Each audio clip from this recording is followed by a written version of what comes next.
বন্ধুরা আজকে আমরা দুটি চুম্বক দিয়ে বিদ্যুৎ তৈরি করব। তো গাইস ভিডিওটি মনোযোগ সহকারে দেখুন। আপনারা একটি কাঠ নেবেন, কাঠে এইভাবে দুটি মাথা সেট করবেন। সেট করার পর একটি চুম্বক নেবেন, চুম্বকটাকে সেট করবেন এবং মোটর নিয়ে ওই দুটো আগায় লাগিয়ে দিবেন। দেখতে পাচ্ছেন আমরা যেভাবে লাগাচ্ছি আপনারাও ঠিক সেইভাবে লাগাবেন।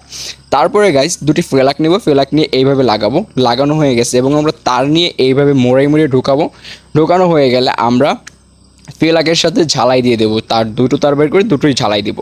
তো গাইস তারপরে আমরা আরও লাল তার নিব, নেওয়ার পর সেটাকেও একইভাবে লাগিয়ে দিব। তো গাইস আমরা যেভাবে লাগাচ্ছি আপনারাও ঠিক সেইভাবে লাগাবেন। ভিডিওটা যেভাবে দেখতেছেন আপনারা ঠিক সেইভাবে কাজ করবেন। তারপরে গাইস ওই ফেলাকের সাথে অ্যাডজাস্ট করবেন, আবার ফেলাকের সাথে মোটরের সাথে অ্যাডজাস্ট করবেন। তো আমরা যেভাবে করতেছি আপনারাও ঠিক সেইভাবে কাজ করবেন, তাহলেই আপনারাও পারবেন।